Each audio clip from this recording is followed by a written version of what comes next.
दयालो दयालो गतिर्भूत्वा प्रभुपेष्ट ईश्वरः पुरुषोत्तमः अब्रह्मस्तम्भभृताता सद्गुरुस्तं नमस्तुते सद्गुरुस्तं नमस्तुते सद्गुरुस्तं नमस्तुते। परम प्रेममय श्री श्री ठाकुर, परमाराध्या जगत जननी श्री श्री बड़मा, परम पूज्यपाद श्री श्री बड़दा आचार्य देव परम पूज्यपाद श्री श्री दादा चरण रे कोटि कोटि प्रणाम एवं मोर वीडियो देखुवा समस्त गुरु भाई माँ मान को जय गुरु। आज इष्ट प्रसंग होछि गुरु छाड़ी गोविंद भजे नरके मजे काहींकी कहते। गुरु न धरी जदि आम गोविंद भजती कहीं व्याख्या दी जाइए यह संबंध में श्री श्री ठाकुर किसी कहते।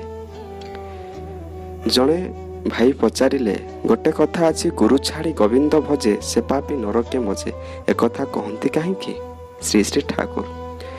गुरु को ग्रहण करी गुरु को अनुवृत्ति हो चलवा और वास्तव में तांको इच्छा पूरण करने भितर दे हुए आत्मनियंत्रण।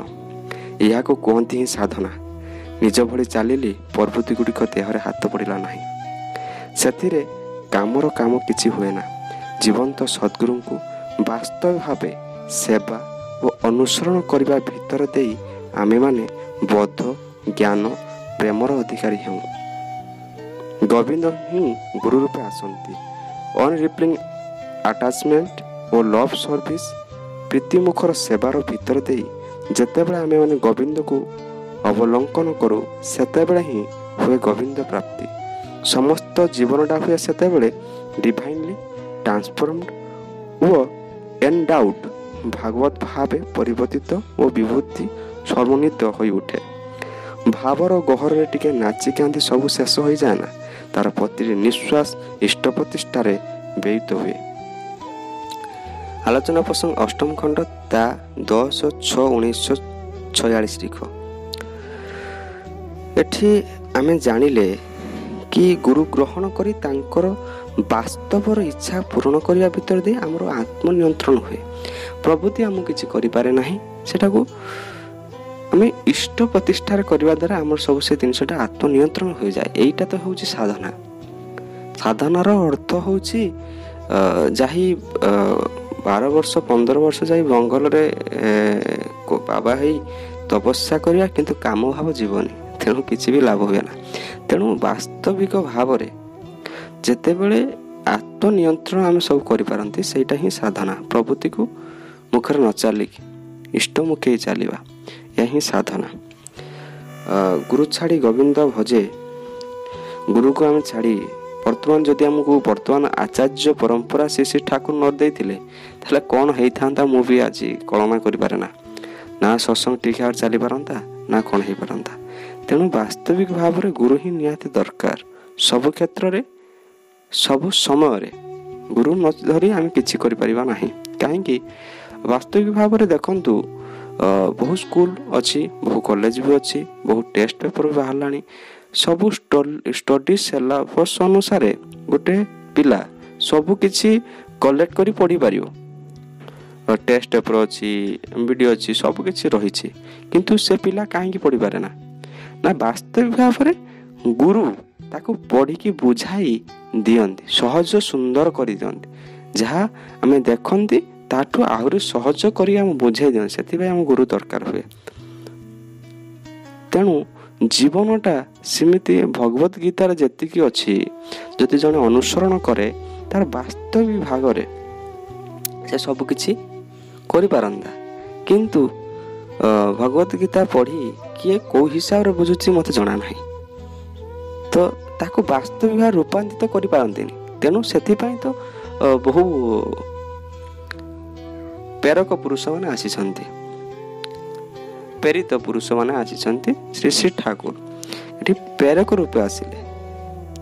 तेणु आम मानंकु बुझिया पाई हेबो काहेकि गुरुर प्रयोजन। ତେଣୁ ଗୁରୁ ନ ଧରିକି ବି ନାମରେ ବି କିଛି ଜପିଲେ ବି କିଛି ହୁଏ ନା। ଯଦି ଆମେ ଧ୍ରୁବ କଥା ବି ଚିନ୍ତା କରିବା ସେଇ ହିସାବରେ ବି ହେଇଛି। ଗୁରୁ ଧରିକି ବି ସେ ନାମ ଜପିଛନ୍ତି, ଯାହାଦ୍ୱାରା କି ସେ ଉନ୍ନତି ଲାଭ କରିଛନ୍ତି। ତେଣୁ ସବୁ କ୍ଷେତ୍ରରେ ହିଁ ଗୁରୁ ଦରକାର। ଗୁରୁଙ୍କୁ ଅନୁସରଣ କରିବା ଦରକାର। ତାଙ୍କ କଥା ମାନି ଚାଲିଲେ ହିଁ ଆମେ ସବୁକିଛି କରିପାରିବା। ଯଦି ତାଙ୍କର ସବୁ କଥାକୁ ମାନିପାରିବା ତାହେଲେ ସବୁକିଛି ସମ୍ଭବପର। ଆଉ ଗୀତାରେ ତ ଅଛି ପଞ୍ଚମହାଯଜ୍ଞ କଥା।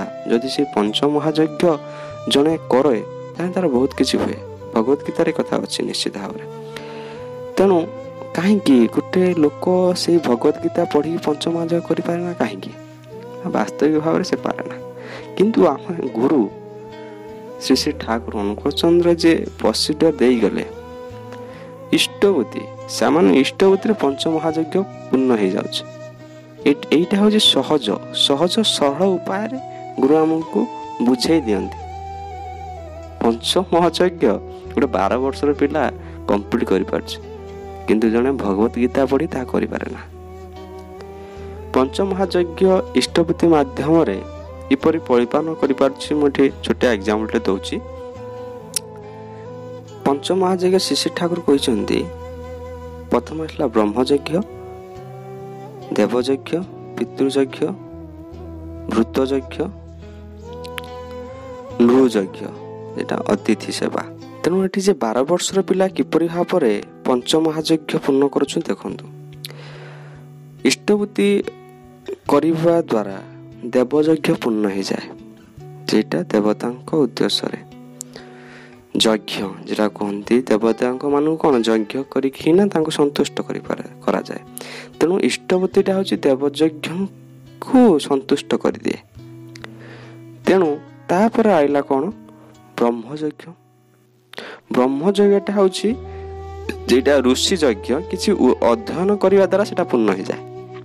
ତେଣୁ ଆମେ ଯେତେବେଳେ ଇଷ୍ଟବତୀ କରିସାରନ୍ତି, ପ୍ରେୟାର କରିସାରନ୍ତି, ସତ୍ୟାନୁସରଣ ପାଠ କରନ୍ତି।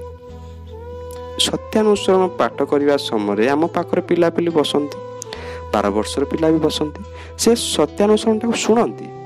ତେଣୁ ପଢ଼ିବା ଶୁଣିବା ଦ୍ୱାରା କିଛି ଆଧ୍ୟାତ୍ମିକ ଅଧ୍ୟୟନ କରିବା କିମ୍ବା ଶୁଣିବା ଦ୍ୱାରା ତାର ବ୍ରହ୍ମଯଜ୍ଞଟା ପୂର୍ଣ୍ଣ ହୁଏ। ତେଣୁ ପୂର୍ଣ୍ଣ ହେଲା। ସତ୍ୟାନୁସରଣ ନାରୀର ନୀତି ତ ପ୍ରେୟାର ସମୟରେ ପଢ଼ନ୍ତି, ପ୍ରେୟାର ପରେ। ତେଣୁ ସେ ଯେ ଶୁଣିଲା ତାର ପୂର୍ଣ୍ଣ ହେଲା। ତାପରେ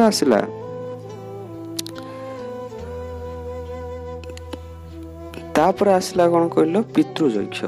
ପିତୃଯଜ୍ଞ ଦ୍ୱାରା ଆମେ ବାପା ମାଙ୍କୁ ଯିଏ ପ୍ରଣାମ କରୁଛନ୍ତି, ପ୍ରଣାମ କରିବା ଦ୍ୱାରା ସେଟା ପୂର୍ଣ୍ଣ ହେଇଯାଏ ପିତୃଯଜ୍ଞଟା। ତାପରେ ଆସିଲା ଭୃତଯଜ୍ଞ, ନୃଯଜ୍ଞ। ନୃଯଜ୍ଞ ହେଉଛି ଅତିଥି ସେବା, ଗୁରୁ ଭାଇଙ୍କୁ ସେବା କରିବା। ଏସବୁ କ୍ଷେତ୍ରରେ ଆମେ କରୁଛେ। ବାସ୍ତବିକ ଭାବରେ ଆମେ ଯାଜନ କରିକି ଇଷ୍ଟମୁଖୀ କରୁଛେ ସେବା, ଯାହାଦ୍ୱାରା କି ଭାତୃଭୁଜ ଦେଉଛନ୍ତି ଆମେ ଇଷ୍ଟବତୀ ସରିଲା ପରେ, ଯାହାଦ୍ୱାରା କି ଗୋଟେ ଅତିଥି ସେବାଟା ବି ପୂର୍ଣ୍ଣ ହେଉଛି। ତେଣୁ ଆମ ଗୁରୁ ଭାଇଙ୍କୁ ସେବା କରିବା ପାଇଁ ସଂକଳ୍ପ ନେଇଛେ ଦୀକ୍ଷା ନେବା ସମୟରେ। ତେଣୁ ଗୁରୁ ଭାଇଙ୍କୁ ସେବା ଆଉ ଯାଜନ ମାଧ୍ୟମରେ ସେବା, ଅର୍ଥ ହିସାବରେ ସେବା, ଯେକୌଣସି ମାଧ୍ୟମରେ ଆମେ ଯେ ସେବା ଦେଉଛନ୍ତି ଅତିଥି ସେବା, ତାହାଦ୍ୱାରା ଗୁରୁ ଭାଇଙ୍କ ମାଧ୍ୟମରେ ଯେ ସେବାଟା ଦେଉଛନ୍ତି ତା ଦ୍ୱାରା ଅତିଥି ସେବାଟି ପୂର୍ଣ୍ଣ ହେଇଯାଉଛି। ତେଣୁ ଆଉ ରହିଲା ଭୃତଯଜ୍ଞ। ଭୃତଯଜ୍ଞଟା ହେଉଛି ପକ୍ଷୀମାନଙ୍କୁ କିମ୍ବା ଏଇସବୁ ମାନଙ୍କୁ ଆମେ କିଛି ଦେବା।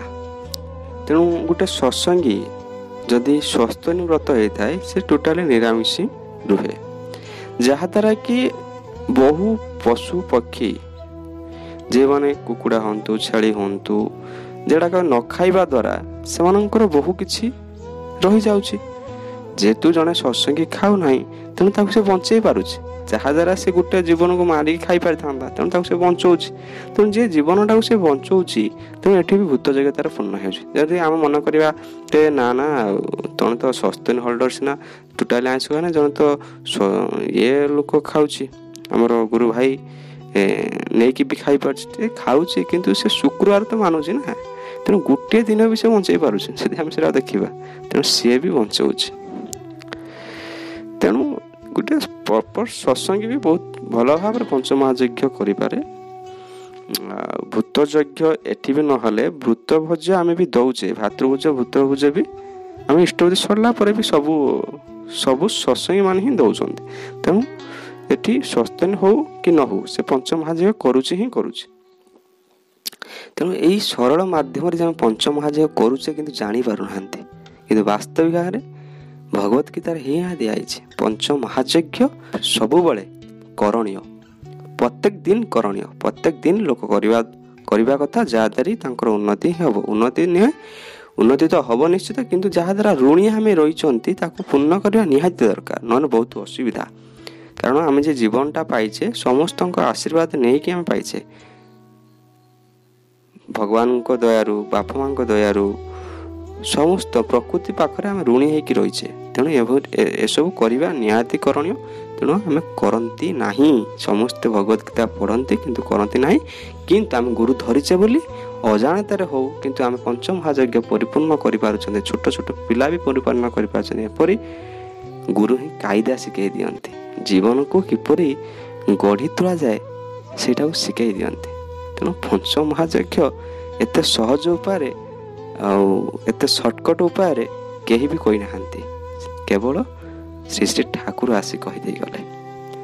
କାହିଁକି ନା ସମସ୍ତଙ୍କୁ ପଠା ଯାଇଥିଲା, କିନ୍ତୁ ଯେତେବେଳେ ଶ୍ରୀ ଶ୍ରୀ ଠାକୁର ନିଜେ ଆସିଲେ ଯେତେବେଳେ ସବୁକିଛି ବିଫଳ ହେଲା, ସେଥିପାଇଁ ତ ଶ୍ରୀ ଶ୍ରୀ ଠାକୁର ଆସିଲେ। ଆଉ କହିଗଲେ ଏଇଆକୁ ଯଦି ସମସ୍ତେ ମାନି ଚାଲିବେ ମୁଁ 10,000 ବର୍ଷ ଆସିବା ପାଇଁ ପଡ଼ିବନି। ତେଣୁ ଏତେ ସହଜ ସରଳ ଉପାୟ ଦେଇଦେଇଛନ୍ତି ଯେ ସମସ୍ତେ କରିପାରିବେ, ଯାହାଦ୍ୱାରା କି 10,000 ବର୍ଷ ପର୍ଯ୍ୟନ୍ତ ଆସିବା ପାଇଁ ପଡ଼ିବନି ପୁରୁଷୋତ୍ତମଙ୍କୁ, ସର୍ଟକଟ୍ ଉପାୟ। ତେଣୁ ଏମିତିରେ ବି ବହୁତ କୁହନ୍ତି ଲୋକ ଆମକୁ ଏସବୁ ଲାଗି ବୁଝ ଭଳିଆ ଲାଗେ, ଆମେ ଇଷ୍ଟବୃତ୍ତି କରିପାରିବୁନୁ, ବହୁତ ତାଙ୍କୁ ବୁଝ ଲାଗେ। କିନ୍ତୁ ବାସ୍ତବିକ ଭାବରେ ଯଦି ଆମେ ଧାର୍ମିକ ଇଏରେ ପହଞ୍ଚିବା, ତେଣୁ ସମସ୍ତଙ୍କୁ ଅନୁସରଣ କରି ଦେଖନ୍ତୁ ପଞ୍ଚମହାଯଜ୍ଞ କାହିଁକି କରାଯାଏ। ଜଗନ୍ନାଥ ସଂସ୍କୃତିରେ ବହୁ ଲୋକ ଏଇଟା ଜାଣିଥିବେ କି ପଞ୍ଚମହାଯଜ୍ଞ କ'ଣ, କିନ୍ତୁ ଏଇ ସତ୍ସଙ୍ଗୀ ମାନେ ତାକୁ ପରିପୂର୍ଣ୍ଣ କରୁଛନ୍ତି ବାସ୍ତବିକ ଭାବରେ।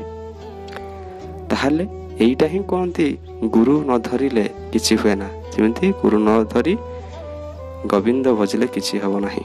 ତେଣୁ ଗୁରୁ ହିଁ ବାସ୍ତବିକ ଭାବରେ ଗୋବିନ୍ଦ। ତେଣୁ ତାଙ୍କୁ ଧରି ଚାଲିଲେ ଆମେ କିଛି ସବୁ ସମ୍ଭବପର କରିପାରିବା। ତେଣୁ ବାସ୍ତବିକ ତାଙ୍କ ସେବା, ତାଙ୍କର କଥାକୁ ଠିକ୍ ଭାବରେ ପରିପାଳନ କରନ୍ତୁ। ଜୟ ଗୁରୁ। ଆଜିର ଇଷ୍ଟ ପ୍ରସଙ୍ଗ ଏଇଠି ରଖୁଛି। ବନ୍ଦେ ପୁରୁଷୋତ୍ତମମ୍, ବନ୍ଦେ ପୁରୁଷୋତ୍ତମମ୍, ବନ୍ଦେ ପୁରୁଷୋତ୍ତମମ୍।